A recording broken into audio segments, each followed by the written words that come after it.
Hello and welcome to the Last Word on Spurs. We are your award-winning Tottenham Hotspur podcast and we return. There is breaking transfer news in the Last Word on Spurs centre. So much to come on this show. We've also got the confirmation over who has made the plane for, of course, Spurs' upcoming tour of both Japan and Korea. And there'll be some of us actually going on a plane ourselves in this next week or so. So it's time to get those annual leave slips filled out and returned and have a nice, refreshing break to come back to more Spurs to come. Joining me on this show, one man who'll be keeping you inundated throughout the summer. You can see how excited he's about that one for sure. We've got the wonderful Matty Hayes back. Matt, thank you so much. How are you?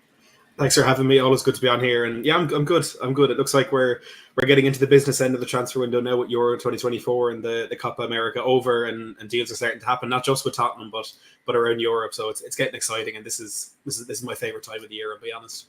Bless you, mate. It's taken for me and Pat to leave the country for Spurs to start getting their business together. Can't make it up. Listen, he's here one night only for the next however many weeks to come. We've got the wonderful Patrick Tyrant return to the panel. He's chatty Patty for just one more night only. Patty, how are you? Let's go. I'm good. One night only, making me sound like I'm some kind of I don't know, some stripper or something.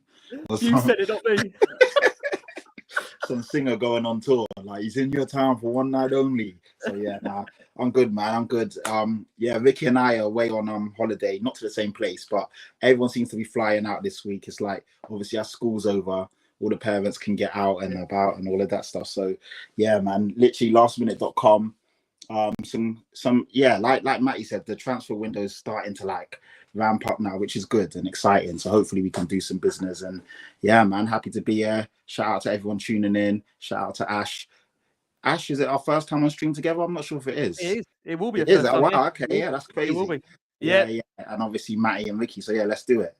Absolutely. We thought we lost him to suitcase shopping, but there you go. We've got him for, again, that one night only. How we want to take that? X-rated Last Word on Spurs. What can I say? Making up our panel. Glad to have been back on the show. It's always late and great when this man turns up. We've got one of Ashmatic over at the Spurs Kings. Ash, thank you so much, my man. Love to see you back on. How are you? These men are just showing off, I'm going on holiday here. I've got, hey, take me with you. I'm coming in your suitcase. Ash, you know what, Ash, believe me, you don't want to come with me, mate. With two kids under 4, you do not want to come with me. You would probably want to go back. You don't want to come with me. Just get me there. I'll land. Trust me. That's what I wish I could do, just do my own thing, but I've got no chance. I mean, they wouldn't let me go. They will always try and find me, Ash. I tell you, they will. Look, it is big breaking transfer news to start off with on Last One on Spurs. And look, in terms of the course of this show, the running order, what we're going to be discussing, look, there will be, of course, firstly on for the address of Pierre-Emile Hojbjerg completing his transfer to Marseille. That is now a done deal. That has now been completed. We'll also have the latest in terms of the confirmation of who has made the plane for Spurs' tour of both Japan and Korea. And there's been new squad numbers in the building. We'll be filling you in on who you need to get on the back of your shirt, should you wish to do so. And then finally ending up with the latest round of transfer news before me and Matt got one more to come, before Matt takes you through of any breaking news during these next couple of weeks, which hopefully, look, I want it to be busy for Matt, not too busy, because I don't want to kill the bloke out, because we've got to try and keep that going all summer. So listen, me and Pat will come back refreshed. Matt will carry on, and Ash will hopefully be here throughout the due course of what's to come in these next few months. Right, we're going to start, if we can, with the news that Pierre-Emile Hojbjerg is no longer a Spurs player.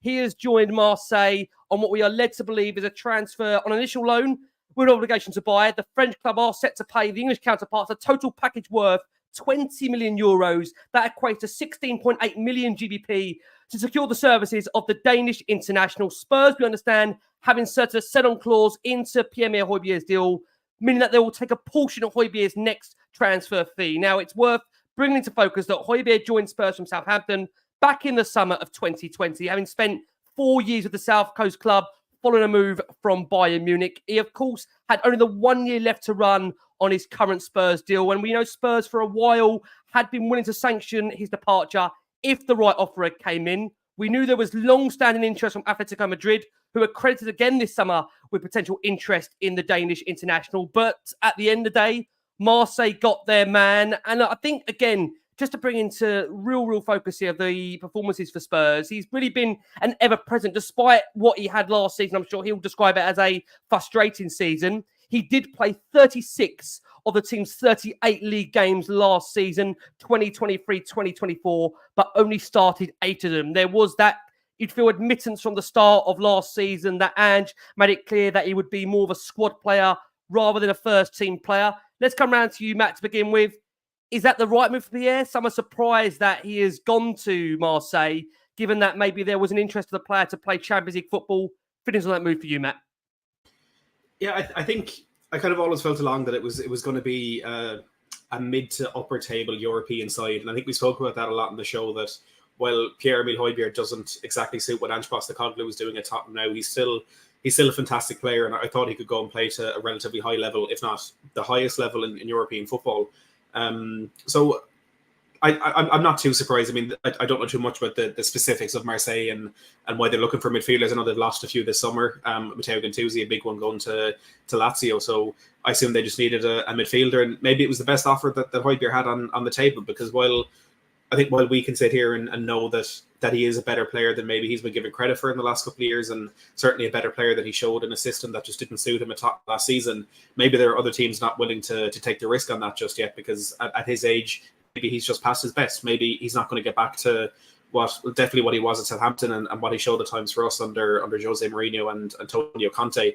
But it's the best thing for him to move out of Spurs now, because there was no place for him in that team. We know we're hopefully going to be strengthening in that midfield position as well. And again, like I said, all the way throughout these shows, I think he's going to go and do well at this team, and I wish him all the best. I think for me, the interesting part of this is the structure of the deal, because his contract expires at Tottenham in 12 months, but it's a one-year loan deal with an obligation to buy.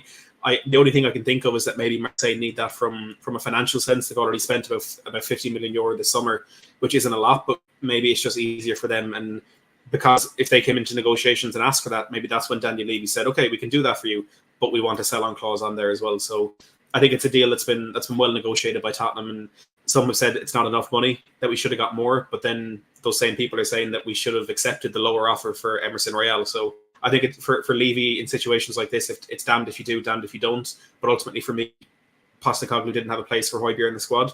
Now he's off the books, we can go and get a replacement.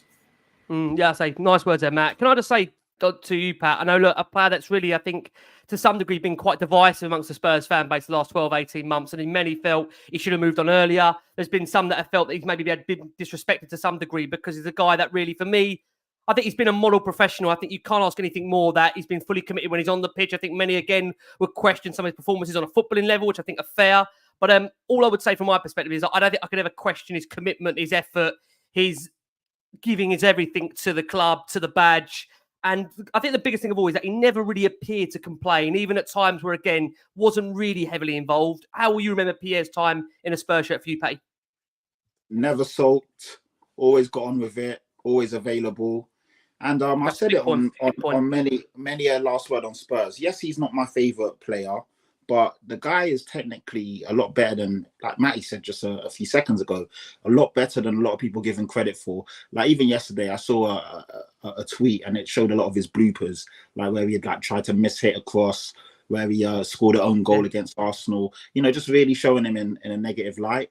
But the goal against Marseille in the Champions League that won us the game late on, there's been a trend. There's been loads of tremendous performances. The guy can thread a pass. He can, I'm not going to sit here and basically I'm trying to forget, can't even get my words out. But I'm not going to Every day, some of these seasons, he's older now. But I liked him, man. I did. I liked him. I liked what he brought to the team. I liked that he was always available. I liked that he was putting a performance. Yes, he was frustrating. Yes, he doesn't suit the way we play or want to play. And yes, in terms of getting around the pitch, mobility, maybe he's not the best in that respect. But every player has their flaws. But he did bring a lot to the team, and it's sad to see him go.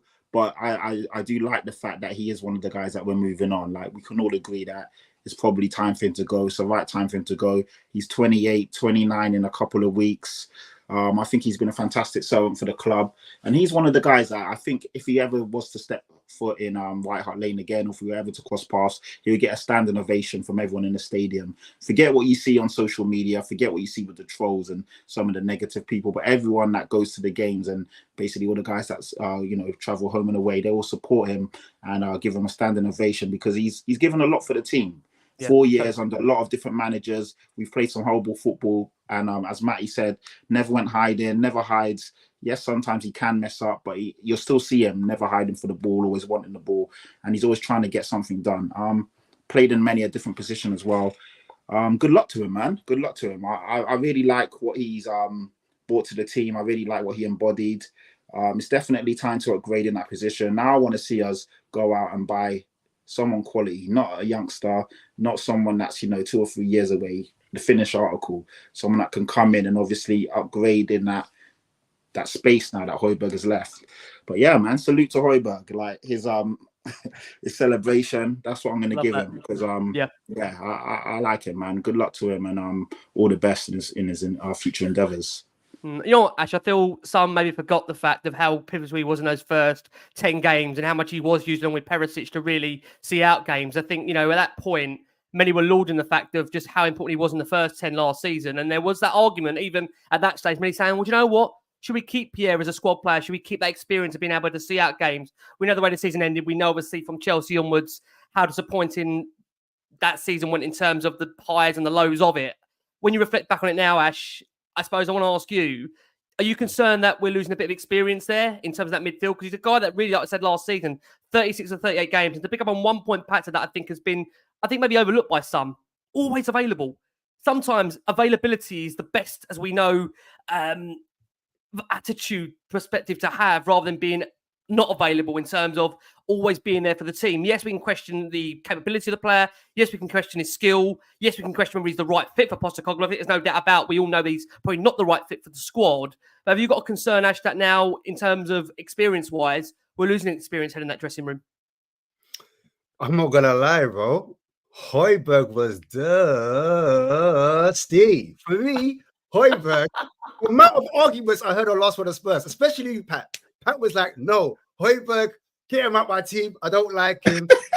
Passing, sideways passing. Now we're doing this old tribute. Oh, boo, Højbjerg. Oh, I'm so sorry. No, I think, to be clear, I think, Ash, I would say, I think it's definitely the right time for him to move on, 100%. Definitely the right time for him to move on. Right, when he came on, he was doing the job. But when he started, for me, just not for our system, not for the way Ange wants to play. I do respect that he has a lot of experience and maybe like a professionalism about him as well. But he played like his personality, stiff. Do you know what I'm saying? So I don't want to see any of that at Ange Ball anymore at Tottenham Hotspur. Brother, thank you, politely. I respect what you've done. But for me, we need to be moving like with Archie Gray on the half term. People like say, get Basuma out. At least Basuma's got tech.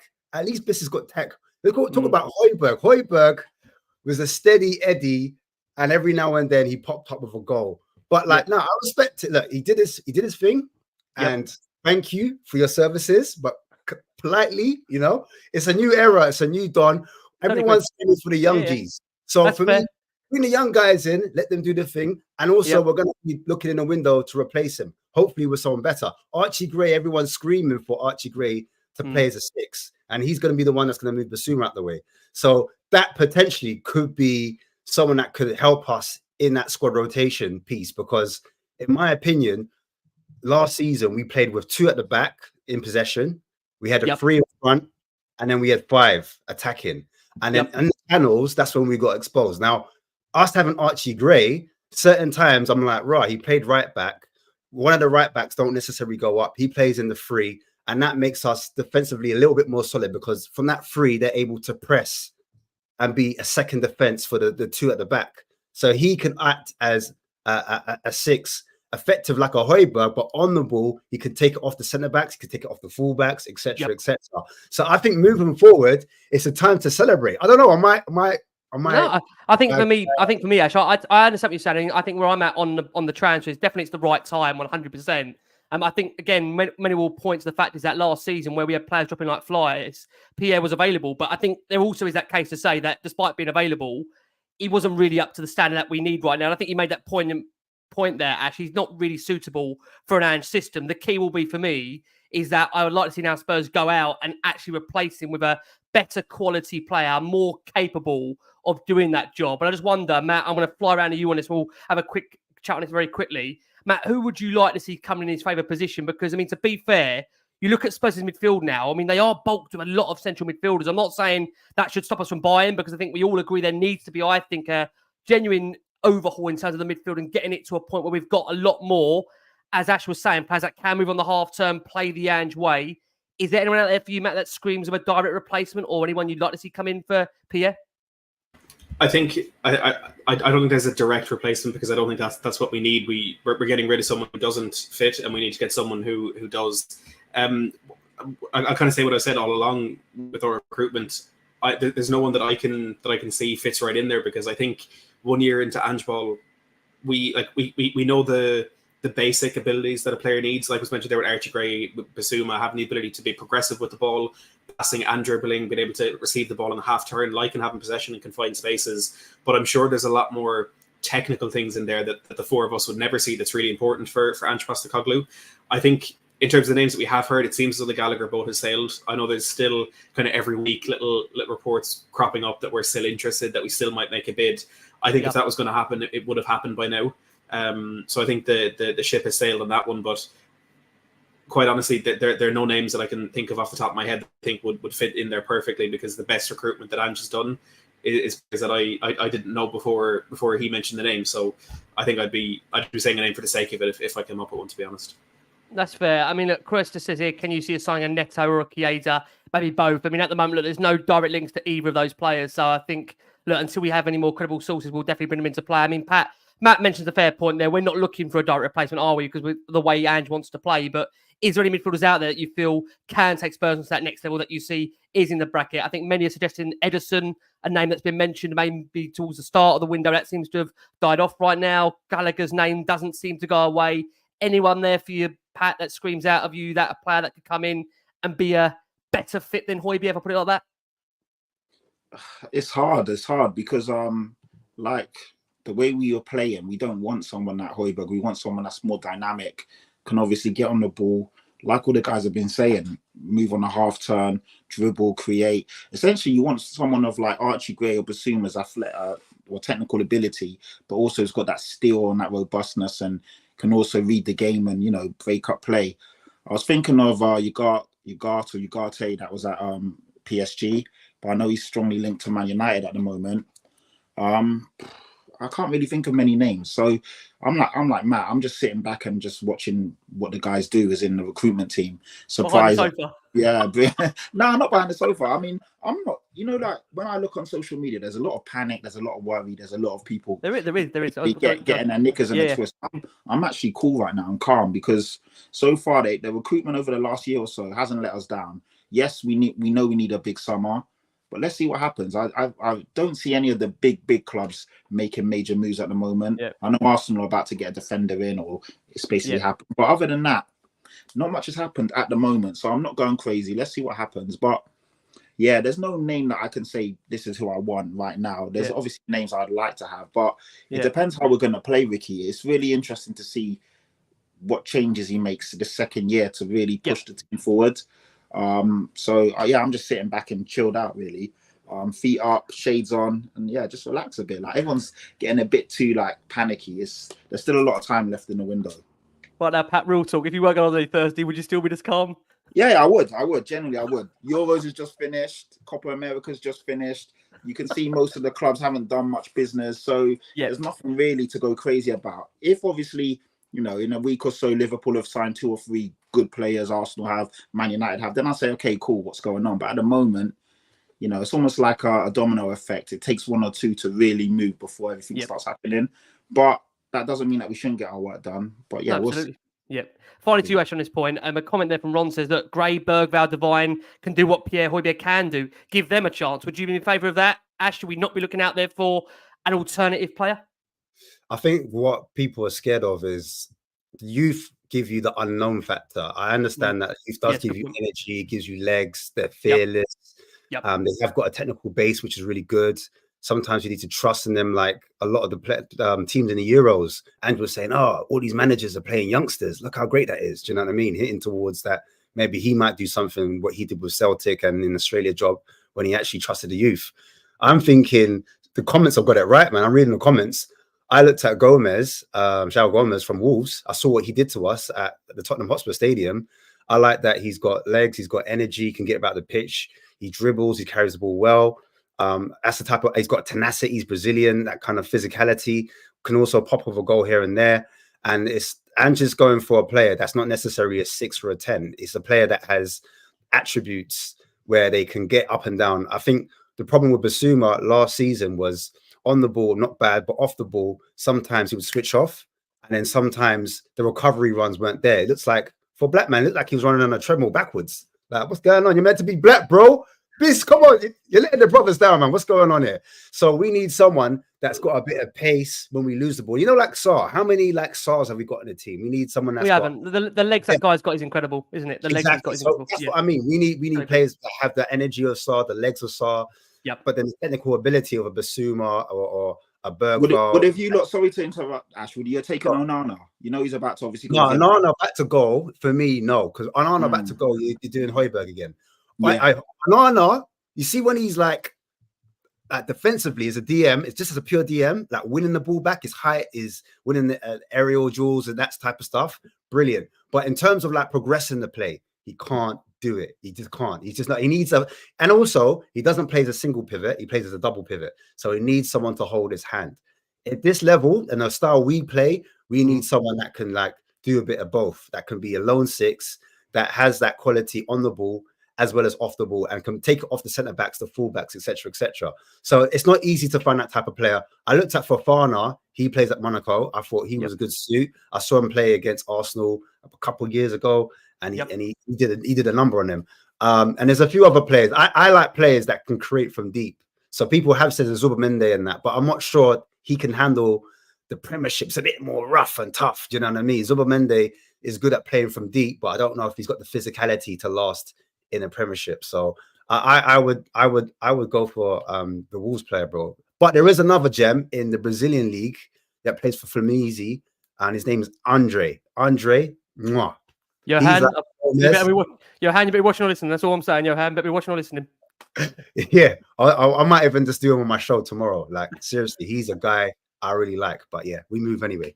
Okay, well, listen, we'll keep an eye on that for sure. I mean, look, I won't let Ash read you out the glorified sympathetic notes here for Pierre, so I'll quickly read them out. Look, the guy was signed for just over 3 million, 184 appearances for Spurs, 4 years worth of a service as well, 10 goals, 16 assists. And I think it's a crazy stat. I've got to bring this out there because, again, I mean, for some out there, they won't believe this. The guy missed only 7 league games in 4 seasons. He was, whether people like it or not, you can say dubbed Mr. Reliable in terms of being available. And, of course, he'll be remembered for that winner at Marseille.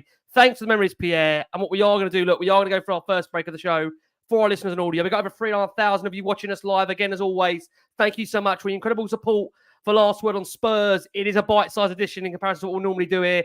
We've got annual leave being signed off left, right, and centre. But Matty Hayes is still in the building. He'll be taking you through the next couple of weeks of what's to come in the world of Spurs. Pat is all but there. Suitcase nearly packed. Pat, is it packed or not packed?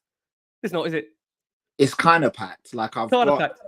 It's weird. I've got like a carton. It's not a carton. It's actually a big plastic storage thing. And over the last couple of weeks and months, I've been throwing all the new clothes and stuff. That's just the shoes. Yeah, that's just the shoes. This guy's shoe game. Don't get me started. It's kind of there, but it's not there. But yeah, I've got one last day of work tomorrow. Then I'm off on Wednesday, and then we fly out on Thursday. So yeah, man, I'm winding down. I can't wait. Thank you so much. We're joined by the wonderful Ashmatic over at the Spurs Kings. Right, we're going to turn our attention, if we can, to, of course, Spurs' summer tour. We know Spurs are going to be going to Japan and South Korea. And look, it's a big group of players that has been selected by Ange Postecoglou. He's decided to take 31 players that have actually made that trip to Asia, with a number of versatile, some young ones in there as well, and a few players that have been nursing injuries but could yet play a part over the next 2 weeks. It includes the likes of Richarlison, Ben Davies, and Destiny Udogie. Plenty of young players also made the cut. We've got the likes of Mikey Moore on the plane, Will Lancashire, Tyrese Hall, George Abbott, amongst the others in the big squad, along with some arrivals, Archie Gray, Lucas Bergvall, and Timo Werner. It's worth bringing to you that Fraser Forster is not part of the squad and continues rehabilitation at Hotspur Way from a fractured foot. Rodrigo Bentancur, Giovani Lo Celso, Cristian Romero and Micky van der Ven will rejoin the squad closer to the start of the season after representing their countries in the latter stages of the Copa America and Euro 2024, respectively. It is worth me also letting you know that Brian Hill will not be travelling as part of the party along with Sergio Reguilon and have been granted permission not to travel in order to explore prospective transfer opportunities. Again, just to bring into focus with what Spurs are doing on this pre-season tour, they face Vissel Kobe at the National Stadium in Tokyo on July the 27th. You'll catch that post-match analysis on Last Word on Spurs with Lee, Crackers and the gang. Yes, it sounds like some kind of fun, crazy talk show. That's what's coming your way. You've then got the guys that will be coming you off for Bayern Munich twice to come.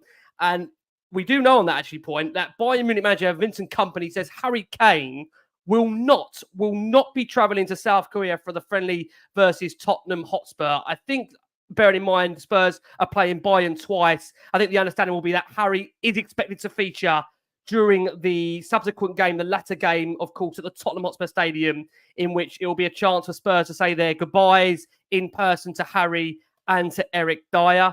We'll get the thoughts very quickly on the guys in terms of the squad. Before I do, just to read out who Spurs have got on that plane in confirmation. They have got goalkeepers Guillermo Ricario, Brandon Austin, Alfie Whiteman, Luca Gunter. They've got defenders George Abbott, Ben Davis, Radu Dragusin for Korea only, Ashley Phillips, Pedro Porro, Emerson Royale, Jed Spence, Destiny Adogi. Midfielders, they've got Lucas Bergvall, Yves Basuma, Alfie Devine, Jamie Donnelly, Archie Gray, Tyree Hall, James Maddison, Pat Matassar, Oliver Skip.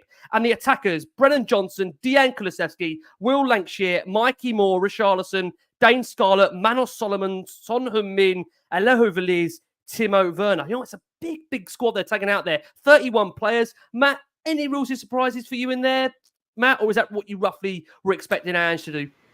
Yeah, I think the only thing we were really waiting to see was who was going to be left out of the team to get their transfers done. And, you know, Brian Hill and Sergio Reguilon haven't featured in pre-season. They've, you know, Reguilon loaned out twice last season. I think we tried to loan out Brian Hill, but he reportedly wanted to stay. But yeah, I think it's clear to everyone that there's no real space for them in the team. So those being the only transfer exclusions isn't surprising at all. I'm quite pleased that there are so many youth players going out there. I think, as we've seen with the friendlies against Hearts and QPR, you know, Will Lankshire, for example, only got 20 minutes in each of those games. So to travel all the way to Japan to just get 20 minutes, sometimes the manager might not think that's worth it, and he might only bring a 22, 23 man squad. So I think it's a good sign that we're bringing so many, because he's so keen to get them all on the pitch and to see what they can do. But so on the point of Luca Gunter there, I thought he was absolutely sensational against QPR in our last preseason game.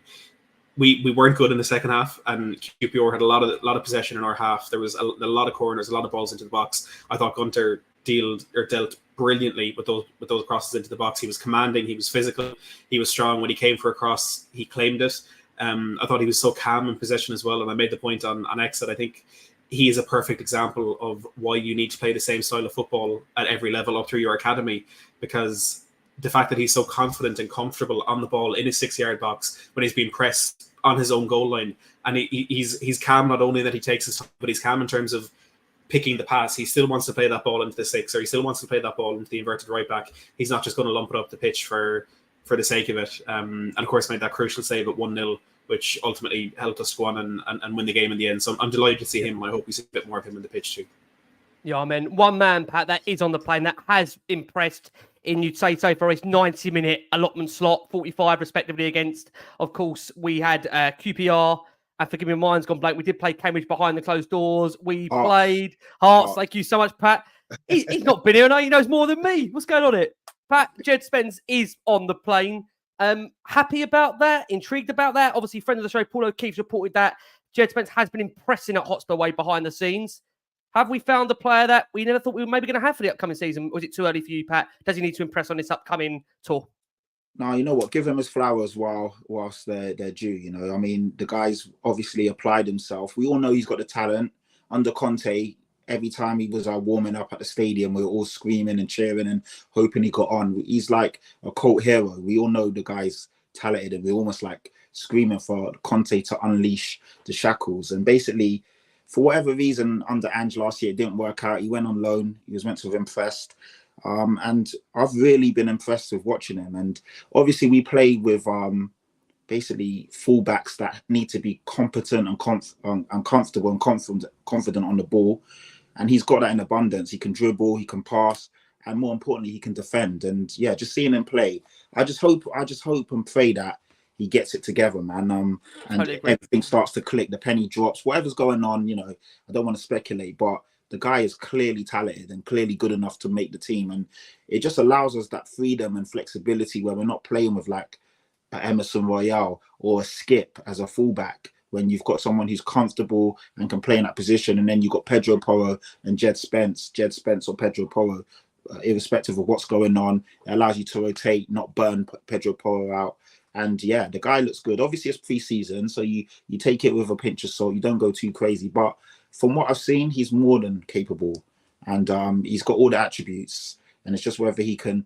He's kind of lucky in a sense as well. Obviously, the Copa Americas and the Euros means that a lot of our first choice defenders aren't in the squad, so that's allowed some of these guys. But sometimes that's all you need. All you need is a moment or a chance, and then you take it, and then you just you take that mantle, you take that the ball by the horns, and keep going and give the manager something to think about. And so far, that's what he's doing. So credit to him. Hope and pray, touch wood, doesn't get any injuries, and let's just see how he does. But so far, so good. That's all you can ask for, Ricky. Yeah, I totally agree on that point. Ash, I'll bring you in. Let me have a quick review about Spence, because I think so far, many would say he's been the star of pre-season in the, again, 45-minute slots that we've allowed to see him. We've not seen him complete a full 90. Ash, are we witnessing the redemption of Spence? Is it too early to tell? Where are you at in terms of that squad and the fact Spence is on the plane when, as we've discussed, Hill and Reguilon quite seemingly are being allowed to explore prospective transfer opportunities? Spence is not. He's on the plane, as is Emerson Royale as well, a player that, as we know, heavily linked with a move to AC Milan. That maybe tells you a lot about how close that move is based on the fact he's on that plane. Brother Jed, man, everyone was saying free the man, them free Spence. So I'm happy for him, He's a representation, obviously, so I'm always happy to see one of our guys to come up and do their things respectfully. Like the youngsters, you want them to do well. Under Conte, he wasn't getting a look in. He wasn't right for that particular system. But in this system, we are more confident, shall I say, because you look at his ability on the ball. You see the way he put it through my man's legs. I said, hold on. Wait, is that Jed Spence in the corner? Did you guys see that? Those are the type of things as fans you kind of want to see. It kind of, when I watch football, I want to see a bit of tech. I want to see someone get embarrassed. I want to laugh. Oh, did you see that? Talk to my friends, talk to my boys, go to the pub, bars, wherever you go, and have that discussion, even if it's in the WhatsApp groups, and get excited about our players and be proud. And so for me, like, the issue is, as Pat has mentioned, at Middlesbrough, it was mentioned about his attitude. At Leeds, he's turning up late. I'm like, bro, come on, man.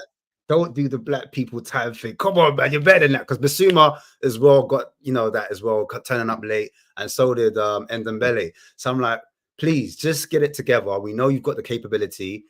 We're just questioning your mentality. Can you just see it throughout a season? Because there's no point showing flashes of moments or flashes of brilliance. We need consistency. And that goes for all of our players, because there's times in the season when players go missing, they don't turn up.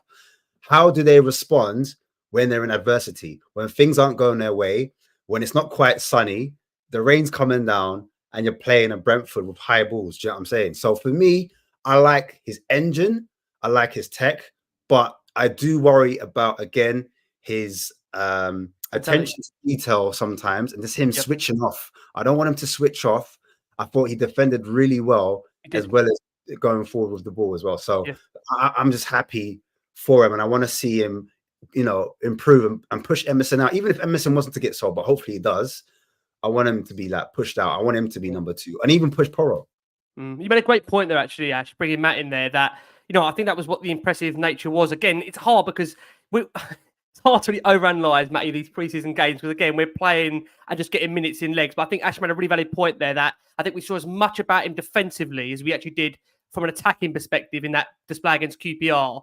Does that give you confidence, Matt, that there's a real genuine player in there? Or again, do you need to be shown this more in these next few games that he is on tour to really stand a chance? Because again, look, let's not get away from it. It's only 7 days ago Spurs were negotiating for him to go back to Genoa, and at the moment they couldn't have found an agreement. And let's be real about it, if Spurs had found an agreement, he probably wouldn't be anywhere near the plane, and he would have probably been a Genoa player. So how important is these next 7 to 14 days in his career at Spurs, in your opinion, Matt?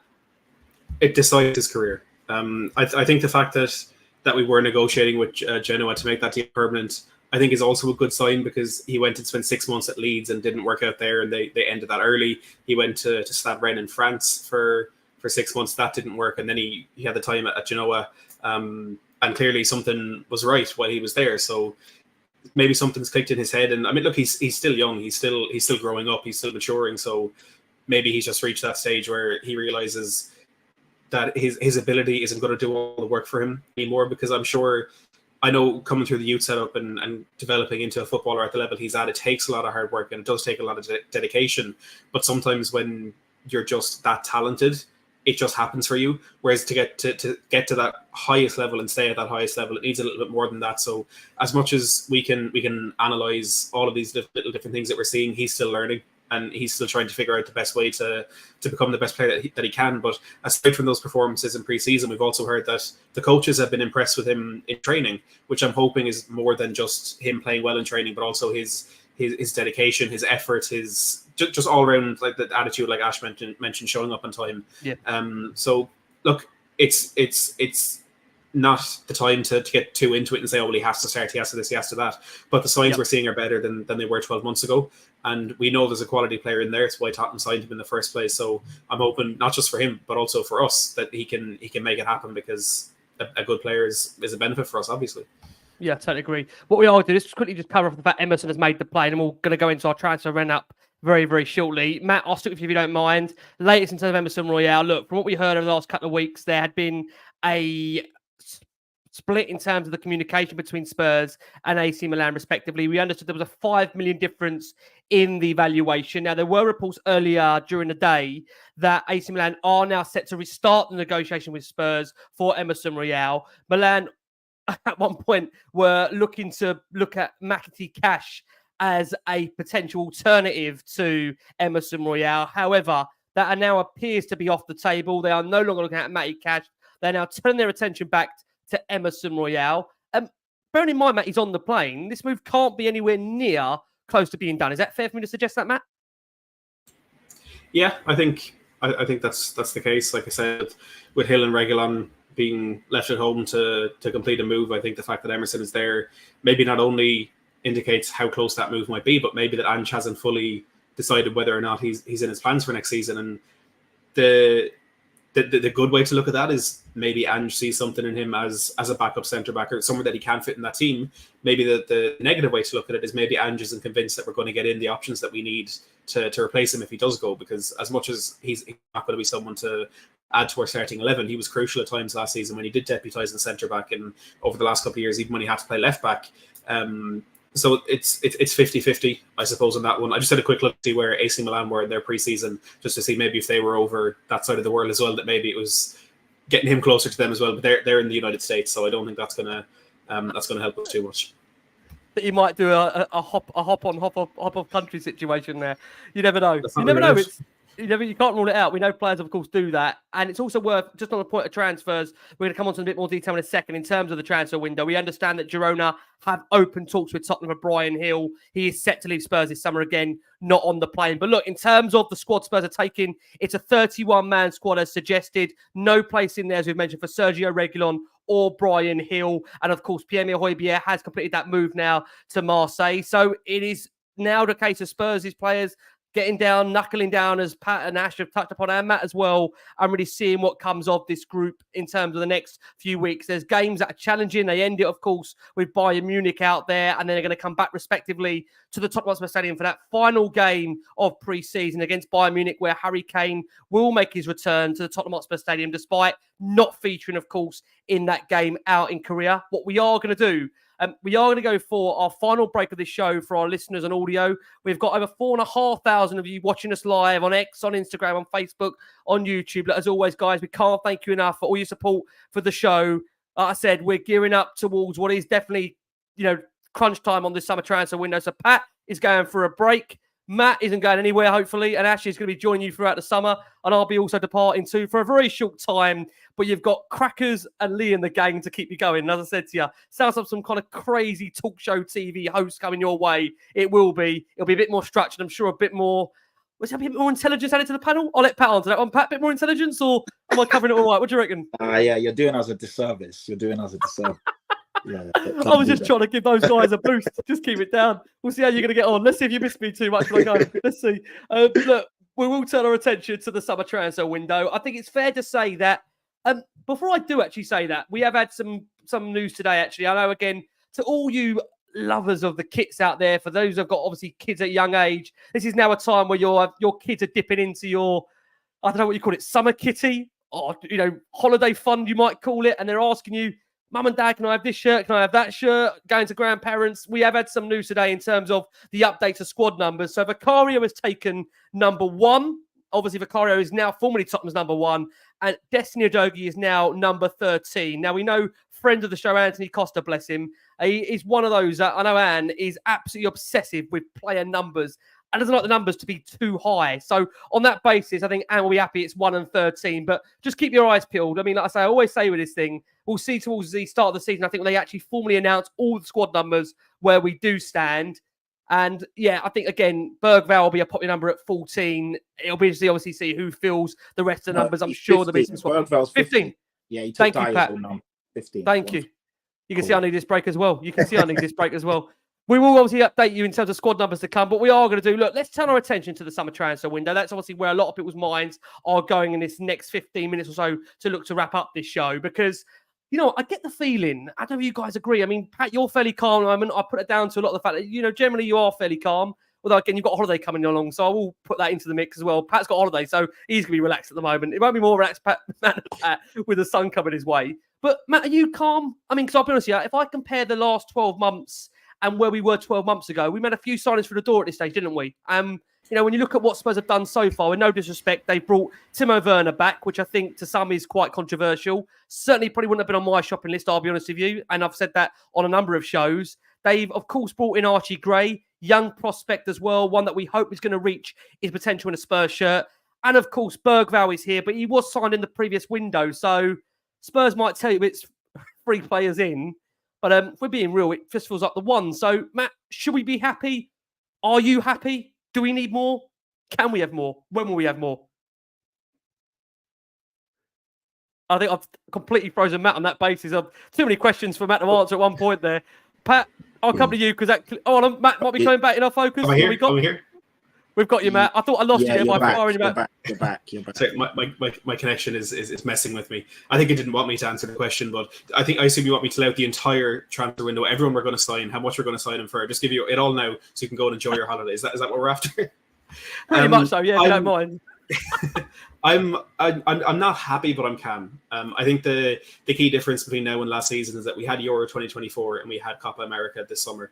So if our key targets are Eberechi, Eze and Pedro Neto, for example, they got to the latter stages of Euro 2024 and they're not even back for pre-season yet. So I think in a summer when there are international tournaments, things are going to be naturally delayed, which is why I'm calm. I'm not happy because we haven't done the business we need to do yet, and that's not for that very reason, not exactly a criticism, but it's just I'm not going to be happy until I actually see it in front of me, and I think we will do the business because when you have a manager like Ange who made as much progress as he did in the first season and hasn't shied away from saying what he wants and when he needs it, there is pressure on Daniel Levy to deliver. Now that we have the financial freedom that we do from the lack of PSR concerns that we have, there's no excuse now to not spend the money. No, that doesn't mean he absolutely is, because we know his history and it's not always plain sailing.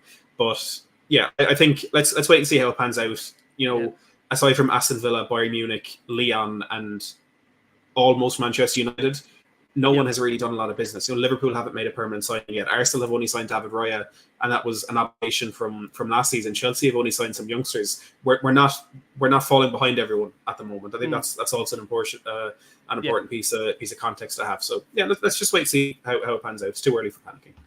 It's quite unique, Matt, that when I asked you the question there, it looks like Enoch tampered with your internet line, trying to destroy you from saying anything negative about the transfer window. So we'll have to come back round here shortly and just make sure that isn't the case and they aren't tampering with your line. Ash, apart from tell us where people can get shoulders like yours, because that's what seems to be a popular moment in the comments here, tell us about where they can get your shoulders from. How do you feel about the transfer window? I was on actually your show a couple of weeks ago, and I mean, I was on there and actually was, I think, fairly honest and said, look, I'm not too happy at the moment. I would have liked to see Spurs in this window. And again, it's still open for business. I'd like to see Spurs actually go in and I think for me, sign 3 or 4 genuine, I would say, players that walk into a first 11 and take Spurs, drastically forward. I don't think it's going to happen in this window. I do take into account we had the Copa America. Of course, we've had the Euros as well. Players are away at the moment. They're on holiday. Although Ange just said we've got a plan, it's in place, and he's fairly calm. Are you fairly calm, Ash, or should we be wanting more? Do we need more at this stage? Look, I think what it is, I think there was an expectation that there was a whole movement around financial matters, which I'm no expert on. So I was trying to read up and learn like the rest of us. But during the season, we were having the change of the rules in terms of financial fair play. So FFP, all the acronyms, I can't pronounce them all. PSR, FFP. I don't know. Like teams couldn't move the way we could move because we had so much leg room. I think it was like over 400 million in terms of before we would break any type of rule in terms of spending. So I think that kind of rose an expectation in some fans, not all fans, but in some fans' expectation, thinking, okay, cool. All right, we've moved the stadium, but obviously there was COVID. So, and the lockdown and, we couldn't use that money yet. So maybe we'd be a bit patient because we were promised when we moved we move into a bigger stadium. The reason why we're moving to a bigger stadium was to compete with the top teams, etc., etc. So you're like, all right, cool, no problem. We're patient. Obviously, there's been no trophies within 16 years. Like, yeah, okay, cool, whatever. You're competing against top teams. We're not always gonna. All right, cool. It is what it is. All right, cool. Let's get past all of that. All right, there was Euros, as Matty said. Copa America. All right, cool, no problem. We're still patient. We're not. I'm waiting for the button, right? And then you're thinking, all right, cool. The squad's too bloated. Oh, that was it. The squad's too bloated, right? Cool. So then you start seeing players like Ndombele get released. You see Lloris. I think Lloris went earlier. I don't know if it was the same. Listen, they've moved. Obviously, Tanganga's left the club. Sessegnon's left the club. Højbjerg's now left the club. I mean, they're at a point now. Do you know what? Actually, they've moved on, whether people want it to admit or not. They've moved on quite a number now of high earners from that wage bill. I mean, you'd say, listen, to caveat that point, they've just brought Timo Werner in, who apparently is allegedly on around the 200,000 a week mark, if not more. So you've got that to check, obviously, out in terms of the manner of fact, in terms of the wages. But I think at the same time, as I said to you, Ash, when you look at 12 months ago and where we are, I want to ask you a question, Ash, on this point, back to you. Was you happier 12 months ago at this point or not in terms of what Spurs have done so far in the window? If you can cast your mind back. For me, my biggest critique, I guess, as what Pochettino said as well, you see, when it comes to building a squad, he needs that pre-season, those players together, so then they understand the philosophy, they understand what the coach wants out of each player, and they understand the system, and that's basically what he wanted in terms of. Just need to warn Pat here. Pat's giving us the thumbs up on his. He might know he's doing that. Pat's giving the thumbs up. All I would say at this point. All I would just say at this point is, Pat, don't you dare put the balloons up at this stage. No, we've not done anything just yet. All the celebrations in the background. On my phone and doing that, and it read it as a thumbs up. That's annoying. Sorry, Ash. I didn't mean to. I'm just thinking if Pat's going to see, if we've got Ash Radden and suddenly you're going to put the balloons through and the year signs. We've done nothing to warrant it. Just say that for Eze, Pat. Save it for Eze. Let Ash land because he was. Come on, Ash. Land for me, man. I don't know. Listen, I just last season. Obviously, that was my big critique, and then obviously we got the players in early, so that for me was I couldn't mock the club. Lots of people were throwing their handbags out about the goalkeeper in Vicario that we never got Raya. I wasn't, because I did some research on him, so I thought I'll give the kid a chance. Vicario turned up, one of our better signings. I remember there was a whole debate with Van der Ven versus Tapsoba. I really want Tapsoba, but Van der Ven had checked out, and he just reminded me of a Tongan, but a lot quicker. And so I was still optimistic in that season going forward, even though I know Van der Ven was signed to the back end of that particular window, but he came in and he started straight away, more or less, and he hit the ground running. And so some of the unknowns, they kind of were one of some of our better signings, if you look back at it. Do you know what I mean? Compared to maybe Maddison, who had a bit more expectation, especially from myself. And then he kind of petered out as the season went on after the injuries, etc. But yeah, looking at this season now, I'm not really looking at the other clubs, because I know Villa had the whole FFP situation. I know that other clubs above us, they had less work to do, in my opinion. We've got like a bigger gap in terms of points to make up. I'm not saying we should catch Man City like 25 points, but in terms of like closing the gap with maybe like a Liverpool or Aston Villa, I'm just saying like, what are we doing? Because we fell off, in my opinion, around like, you know, January, February times. That's when our form dipped. And I know it was a lot of injuries, but even when we got those players back, we just didn't look like the same team. And then I'm thinking, is that our level, like where we finished? And we had a horrendous 2024, in my opinion. People can call me out if they want. So this season coming in, I always look at the window as an opportunity of optimism. Can we get the business done that we need? And I didn't say it. Ange was coming out. He was like, listen, the mentality of the fans is poor. We need to be winning. We need to have a winning mentality. So I'm like, all right, cool. Because that wasn't my mentality before, but you're coming with pure chest. And I'm here for it. Because I will judge him the second season, bro. But listen, he came up with that mentality. And then he said as well, I want things done early. And I want things done by the time I get on the plane. Not my words. I'm just saying. So those type of things, I understand why certain fans are a bit like frustrated and a bit like, what's going on here? Like you said this, and then also you're saying we're going for the title, but then obviously at the moment we're buying for the future. So which one is it? Like, so it's those conflicting things that you're like, who do we believe? Is it Ange being backed, or is the club doing one thing, or do you understand that type of conversation? Really and fair, that type of dialogue that's happening. So yes, we can say we're linked with this player, with that player. Everyone wanted Eze, I can't lie. See, like my future sons, my future kids, that's what I'm really like, I'm putting the Eze shirt on their back. Do you understand? That's gonna be my guy. Do you understand? Look, I remember watching Eze, he was a wizard, blah blah blah. You know, like how people talk about Ginola, Gascoigne. Like Eze's that guy for me. Do you understand? So when I see a Man City coming in for Eze, I'm not saying Man City are gonna get Eze, but it's worrying. I start to dim my light. My light starts to dim a little. I don't know if I'm alone. I'm just talking as a fan. I don't know. I could be wrong. But my light starts to dim a lot. And I'm thinking, right, all right, cool. If we can't get an Eze, surely we can get from like a lower team, that's team just below us. Surely we can get a Toney. No? Am I asking for too much? Or I don't think you are. Listen, I would say on that point, if you don't mind, I'll come back in there. I don't think you're asking for too much at all. I don't think you are. And I think the problem goes back to this point, Matt. And again, I'm conscious that we don't want to make it a too long show.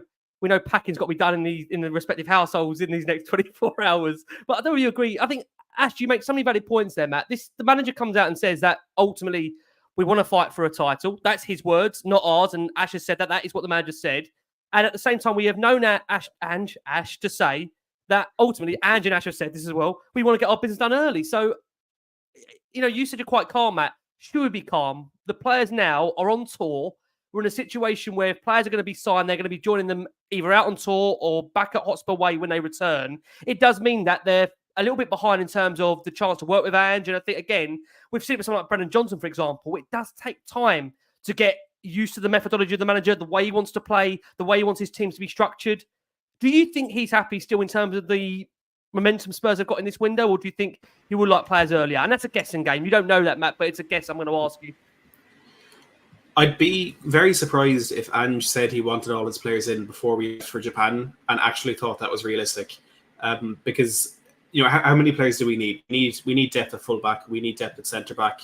With losing Højbjerg and potentially Skip in midfield, we need midfielders. We need a number 9. We need a versatile forward.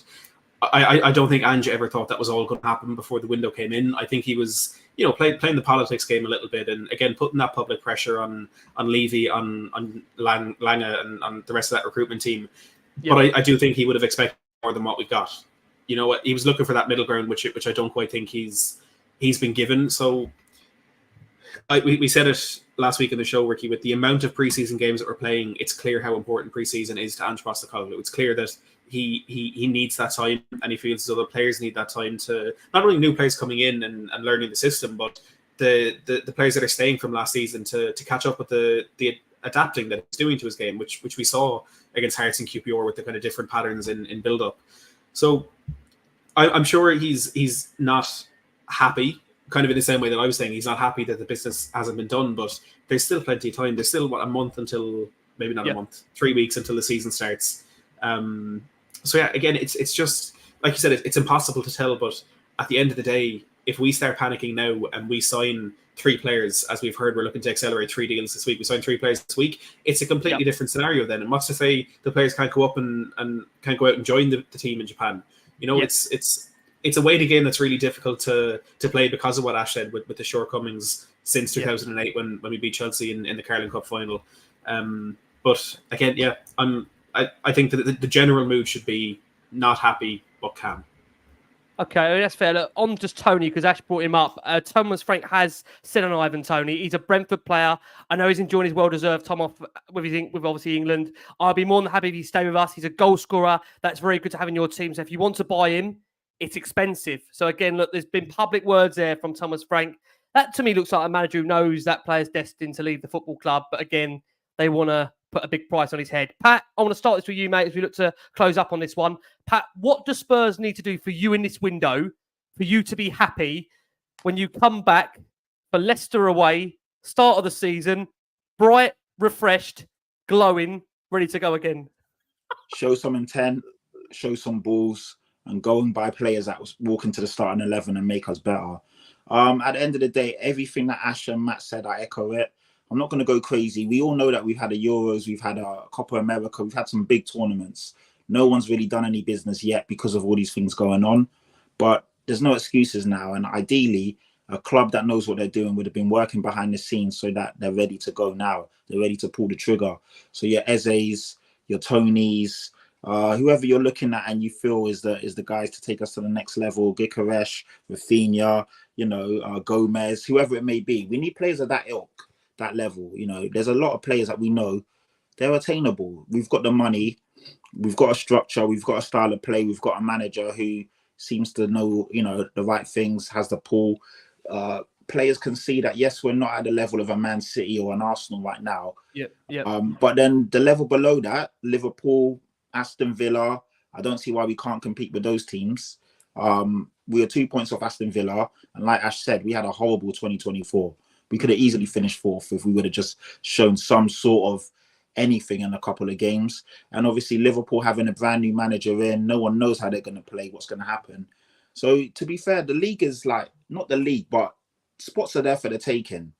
I really need to see us go out and win the Europa League. I was one of the guys saying about not finishing in the Champions League to be in the Europa League, to go out and win it. Now we need to go and win it. So we need players that can take us to that level. So yeah, I want to see some ready-made players come in.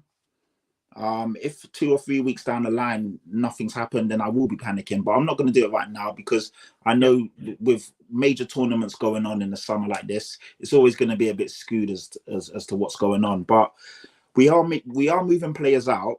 So hopefully there is an intention to bring players in, a lot of players have left quietly or have leaving, and we're doing that sort of thing. Emerson Royale's an interesting one because, as you guys all said earlier, he's still playing for us, and I'm hoping he does go. Again, a guy I like, got nothing bad to say about him, individual, but as a player in the Tottenham team, the way we want to play, he's not good enough. Irrespective if he can play right back, left back, centre back, whatever, he's still not good enough. So, yeah, but let's see. We all know the players that we need to take us to the next level. Ivan Toney is. Pat, give me 3 players, Pat. Give me 3 players that you feel if we sign them between now and the end of the window, we'd be in a much stronger place. Ivan Toney, obviously Eze is standard. That one makes a lot of sense for us. And then the third one is quite tough, to be fair. I don't know. That's let's just say Gomez. I think that's attainable. I would have said Rafinha, but I don't know how realistic that is. But Gomez, you could go out and get him if you put the money down. So yeah, I'd say those 3. Patty, can I just say, my absolute pleasure. Can I, again, massive thank you, Pat, for jumping back on. This man is preparing for a break. He needs a break from us, a break from last one on Spurs. Refresh, chill time, the coconut on the beach, relaxing. W hat to us, Patty. Thank you so much. Spice rum and coke, spice rum and pineapple juice, got the shades on, feet up, just chilling out. All I would say is that bar will know what's happened if by the end of that week that's accelerated into.